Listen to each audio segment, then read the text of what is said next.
Hi, Anne. Hi, Ed. So I'm Dulali, and this is Teresa from Corology Vines. And we're so grateful that you given us another opportunity to just share our journey and just talk about the different circumstances that have come and that do arise for people of color in the wine industry. As co-founder of Corology Vines, well, we both actually really feel that our mission is to educate, to empower, to break barriers, and it's so important that influencers and people like ourselves are in the industry because our job is to make sure that the wine industry is less intimidating. It's more approachable. It is not something that is only for a certain type of person. It is for all of us. Everyone has a seat at the table. Everyone can learn. Everyone can enjoy wine and understand it and learn. And no question is a dumb question, right? So our job is to really try to really make it like very approachable and very understanding for everyone. That is our main goal, and we are educators by nature, so it's what we do. Yes, and as educators by nature, we're going to just run just 2 points of data your way. So there's more than 8,000 wineries approximately in the United States. About 1/10 or 1% of the winemakers or brands owners are Black. And in addition, more or less than 52 Latino owners have owned California wineries. So the question is, why is that? We have been making wines since the beginning of time, whether on this continent or another continent. So why is that not reflected in the wine industry currently, historically for today and in the near past? There are some barriers that might have, made an impact on that. And part of it is maybe just acceptance in this wine world, because historically in the wine world, things tend to be a little stuffy, or you have to know how to navigate these arenas. And for minorities, maybe they just don't feel like they have a strong footing in the past, or maybe they just were not allowed. Okay, Right. but now everybody has a seat at the table, and we're just doing a reemergence of taking our seat at the wine table. Right. And it's true. These barriers have existed probably for very many years. So, Like many currently, centuries, yeah. yeah. So it's we are trying to really just emphasize how important it is, how urgent it is, to show that wine should. I mean, when it comes to wine, we think of family, we think of legacy, we think of just uniting everyone. So it doesn't make sense to continue segregating wine and making it like, oh no, if you're not that type of person, you can't be a part of that. Right. Or Uh, alienating it to right. just like a certain group of people. Exactly. We can all come together as one Exactly. and learn from each other. Exactly. Exactly. And Because, with wine and food, you break the bread and you're going to serve wine along with it. And there's a exactly. lot of stories and tales to be told and to be shared amongst everybody.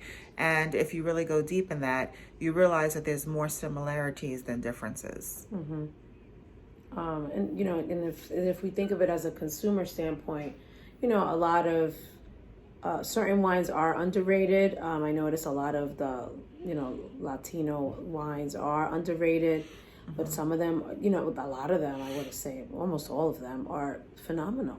Yes. Phenomenal, and at certain price points. I mean, for the consumer, that's great because you spend less and you are exposed to these brilliant wines that, and it's not to insult Napa, because we love Napa Valley wines, and the expensive ones and all price points, right? But we noticed that there's some that can really compete, that you could put them, as a, if there could be a competition between the two, the $10 Chilean bottle might win because Right. it's so good. But I noticed that, and we noticed that there are so many underrated ones, and Right. I just feel like it does a disservice.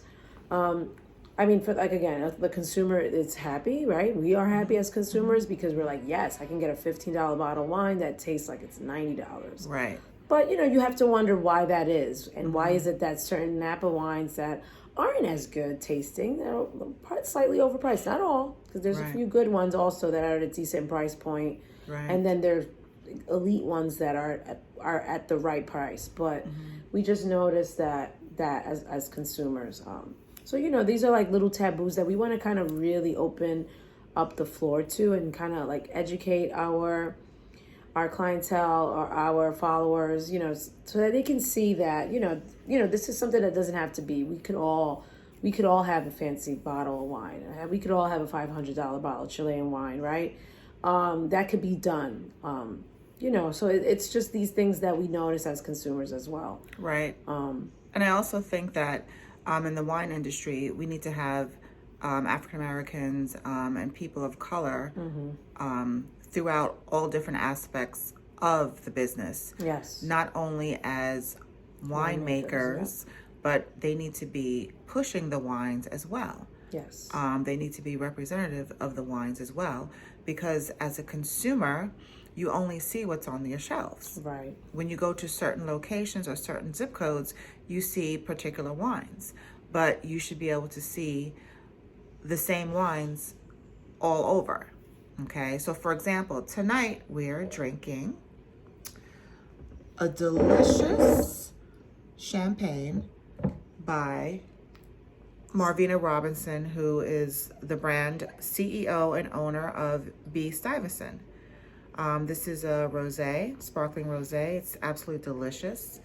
And we also tasted her demi-sec. Okay, she's a Black woman owned, all by herself. CEO. And she also does distribution as well. So Yes. she does all of it. But again, we need more of that, right? We Yes. need everyone in the forefront so that it becomes. I feel like that's the best way to break this whole thing where it's like, no, it's only certain people that are doing this, and that's how it is. And with having more people that are involved in multiple avenues in the wine industry, being a person of color, it will open even more doors. We firmly believe that, and I mean, sipping on this champagne just is evidence that Right. it's well made. Right. It's definitely well made. Right. And we have two more also that we're just gonna promote. We have Black Girls Magic by McBride Sisters. Okay, their product is fantastic. Fantastic. And this you can find a lot of places. Yes. You can find throughout the U.S. continent. No problem. That's not a problem at all. And also we have this new one, which is a Lambrusco Sparkling Red. And this is from Raekwon, who is a member of the Wu-Tang Clan. historic and world famous Wu-Tang Clan. So people would think, Wu-Tang, Raekwon, how is he doing this?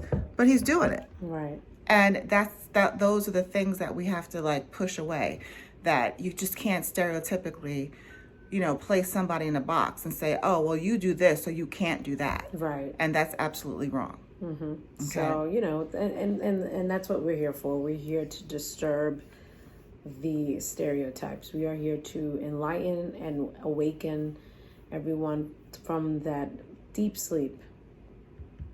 And we are, trying to make sure that everyone knows the truth. That we are all here to just sip the same thing, to enjoy the time, to break bread with each other. It is not something that is only it's set for a certain set of people, or not. It's not everyone can do it. It is doable, and it can be done well. Yes. So, cheers. Cheers.